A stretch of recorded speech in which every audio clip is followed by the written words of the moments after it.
Halo sahabat Bulang, berjumpa kembali bersama si Bulang. Najwa-jwa, Horas, Iyawo. Di video kali ini, Bulang ingin membahas tentang suka duka bekerja di perkebunan kelapa sawit. Karena kebetulan juga saat ini Bulang bekerja di perkebunan kelapa sawit ya sahabat Bulang ya. Dan juga kenapa Bulang membahas tentang hal ini, karena hingga pada saat ini banyak sekali orang yang mencari kerja dan pingin sekali bekerja di perkebunan kelapa sawit tanpa mengetahui apa sih keenakannya atau apa sukanya dan apa dukanya bekerja di perkebunan kelapa sawit. Oleh karena itu pada saat ini Bulang ingin menjelaskannya sesuai dengan pengalaman Bulang ya, sesuai dengan pengalaman Bulang yang Bulang sudah pernah alami, begitu sahabat Bulang. Namun sebelum Bulang melanjutkan video ini, Bulang mengajak kita semua untuk mendukung channel YouTube kami dengan menekan tombol subscribe, dan jika sahabat Bulang menyukai video ini, berikan tanda like, dan jika ada masukan atau komentar bisa diberikan komentar di bawah. Dan jika video ini nantinya bermanfaat untuk sahabat Bulang dan untuk seluruh teman-teman lain, silahkan share video ini. Baik sahabat Bulang, kita akan mulai pembahasannya. Yang pertama, kenapa orang suka bekerja di perkebunan kelapa sawit? Yakni satu, karena gajinya besar sahabat Bulang. Kok bisa besar? Ya memang sih dibandingkan dengan bekerja di tempat lain. Kalau di perkebunan kelapa sawit itu biasanya rata-rata gajinya sudah standar UMR atau UMSP sahabat Bulang ya.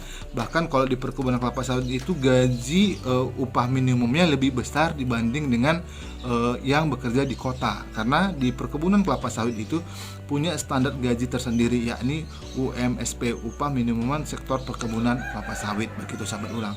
Lalu biasanya di perkebunan kelapa sawit itu mempunyai premi atau lembur yang lebih tinggi dibanding dengan di tempat lain, sehingga di perkebunan kelapa sawit itu pada umumnya gajinya besar dan kerjanya juga tidak terlalu berat ya sahabat Bulangnya.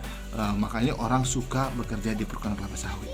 Yang kedua, ada bonus, begitu sahabat Bulang. Biasanya kerja di perkebunan kelapa sawit pada umumnya punya bonus, mau bonus tahunan atau bonus bulanan biasanya ada, atau reward, begitu sahabat Bulang. Bulang juga pernah alami beberapa tahun yang lalu ketika Bulang bekerja di Kalimantan. Bulang juga pernah mendapatkan bonus sampai 6-8 kali gaji pokok yang diterima di akhir tahun, begitu sahabat Bulang. Lalu yang ketiga, disediakan fasilitas rumah gratis sahabat Bulang. Rata-rata perkebunan kelapa sawit itu menyediakan mes atau rumah gratis untuk ke seluruh karyawannya sahabat Bulangnya. Jadi dibarengi juga dengan listrik yang gratis, air juga gratis, begitu sahabat Bulang. Karena di kebun itu biasanya punya pabrik kelapa sawit dan punya pembangkit tenaga listrik tersendiri ya sahabat Bulangnya. Jadi dapat rumah gratis, listrik gratis, dan air gratis, begitu sahabat Bulang. Lalu yang keempat, mendapatkan transportasi gratis sahabat Bulang. Transportasi gratis artinya kita disediakan transportasi untuk bekerja sahabat Bulang. Kalau misalnya level asisten ke atas biasanya disiapkan motor sahabat Bulang ya, disediakan motor dan diberikan BBM, begitu juga sahabat Bulang. Bahkan kalau misalnya kita mau pulang kampung, mau pulang ke kampung masing-masing, biasanya disiapkan tiket pulang, begitu sahabat Bulang. Jadi tiket pesawat atau tiket bus juga disiapkan, begitu. Dan banyak lagi kelebihan-kelebihan jika bekerja di perkebunan kelapa sawit sahabat Bulang. Dan itulah yang membuat orang jadi tertarik untuk bekerja di perkebunan kelapa sawit. Namun di balik dari kabar baiknya sahabat Bulang, ada juga hal-hal yang tidak mengenakan, begitu sahabat Bulangnya, atau ada juga dukanya bekerja di perkebunan kelapa sawit. Yang pertama, jauh dari kota. Pada umumnya perkebunan kelapa sawit itu jauh sekali dari kota sahabat Bulangnya. Jarang sekali ada yang dekat-dekat dengan kota, begitu. Jadi pernah juga Bulang bekerja di Kalimantan, bisa mengatakan jarak ke kota itu hampir 6 jam sahabat Bulang, begitu. Jadi kalau misalnya kita terbiasa dengan hidup di kota, lalu hidup di tengah keramaian, lalu suka jalan-jalan ke mall ya, kalau di kota itu, kalau di kebun itu tidak ada sahabat Bulang ya. Seperti saat ini Bulang ini sekarang berada di lingkungan perkebunan kelapa sawit ya sahabat Bulangnya, di sekitar perumahan ya, sepi sekali sahabat Bulang karena kebetulan ini adalah hari Minggu. Teman-teman Bulang semua, sahabat-sahabat Bulang yang ada di kebun pada pergi ke kota ya sahabat Bulang ya. Kebetulan hari ini Bulang tidak ke kota. Jadi ya beginilah situasinya sahabat bulang. Jadi harus bersahabat dengan alam begitu sahabat bulang ya, dan harus pintar-pintar sendiri untuk mencari hiburan. Jadi itu dukanya pertama. Lalu yang kedua, seiring dengan jauh dari kota, sinyal juga tidak bagus sahabat bulang. Jaringan tidak baik, jaringan telepon begitu sahabat bulangnya, bahkan jaringan TV juga susah sekali sahabat bulang begitu. Namun bagaimana cara bulang untuk bisa mengupload video, atau bagaimana cara bulang untuk berkomunikasi dengan keluarga yang ada di kampung? Walaupun demikian sahabat bulang, kebetulan di tempat bulang yang saat ini di sini sejak tahun 2012 sudah ada tower begitu sahabat bulangnya. Jadi kami sudah bisa memiliki jaringan yang kuat. Namun di tempat-tempat lain masih banyak sekali, bahkan tidak bisa sama sekali mengakses telepon sahabat bulang. Jaringannya benar-benar nol begitu sahabat bulangnya, karena masih berada di tengah pelosok begitu sahabat bulang. Lalu yang ketiga, jangan harap di kebun itu ada jalan aspal atau jalan mulus sahabat bulang. Yang ada adalah jalan tanah sahabat bulang. Di video-video sebelumnya juga bulang juga pernah menunjukkan bagaimana kondisi jalan yang ada di perkebunan kelapa sawit begitu sahabat bulangnya. Kalau hujan, wow, beceknya luar biasa sahabat bulang. Bahkan kita bisa tergelincir atau bisa jatuh pada saat kita bawa sepeda motor. Kalau pada musim kemarau, wow, debunya banyak sekali sahabat bulang. Bahkan begitu kita sampai di kota, kita semua jadi putih begitu sahabat bulang. Lalu yang keempat, masih banyak binatang buas sahabat bulang. Inilah yang kami takutkan selama ini. Tapi walaupun demikian, hingga pada saat ini kami sehat-sehat ya sahabat bulang ya, karena kami juga menghindari binatang buas itu. Contohnya yang paling banyak adalah yang pertama, masih banyak sekali biawak sahabat bulang. Biawak, ular kobra, ular sawit, wah, pokoknya banyak sekali sahabat bulang.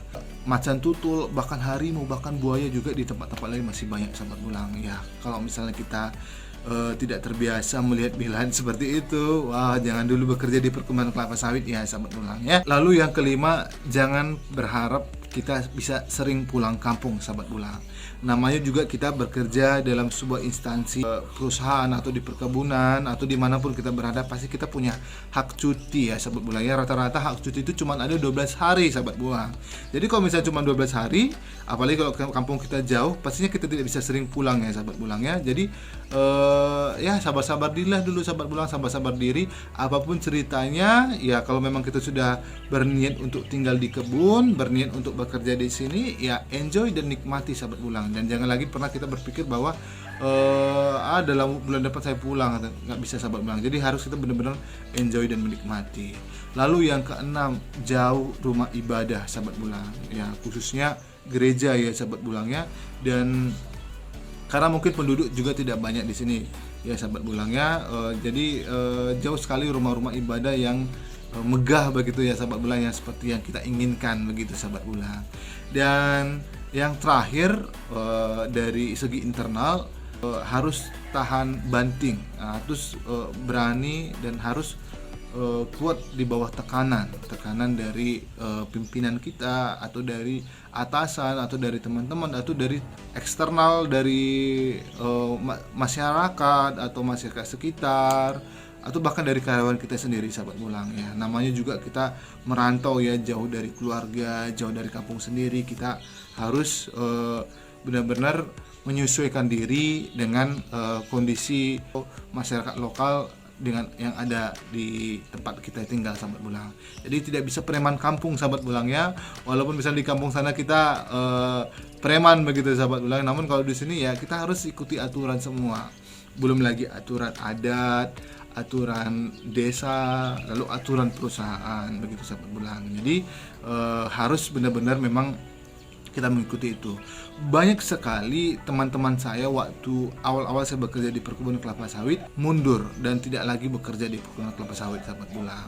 Yang pertama mungkin karena jauh dari kota, lalu kedua karena sinyal susah, yang ketiga karena situasi jalannya, yang keempat karena banyak binatang buas, lalu yang kelima karena tidak tahan di bawah tekanan dari pimpinan atau dari masyarakat sekitar sahabat bulang. Dan akhirnya mereka hengkang dan pulang ke kampung dan mencari kerja di kota sahabat bulang. Begitu sahabat bulangnya. Jadi bukan berarti bahwa bekerja di perkebunan kelapa sawit itu enak sahabat bulangnya. Wow, sangat pahit sekali. Walaupun hingga pada saat ini Bulang sudah jalan 9 tahun bekerja di perkebunan kelapa sawit, walaupun hingga saat itu, tapi ya kadang-kadang juga ada juga saat-saat kita down, saat-saat kita lemah, ingin kembali ke kota, ingin kembali seperti dulu sahabat Bulang begitu. Namun walaupun seperti itu, hingga pada saat ini Bulang tetap semangat lah gitu ya. Semoga juga sahabat Bulang dimanapun berada, jika ingin bekerja di perkebunan kelapa sawit, kenali dulu bagaimana, dan jangan sampai nanti begitu kita masuk, habis itu tidak lama kemudian kita keluar. Oke sahabat Bulang, demikian penjelasan Bulang pada hari ini. Terima kasih sudah menonton, dan jangan lupa tetap dukung video kami dengan menekan tombol like, subscribe, komen, dan share. Dadah sahabat Bulang.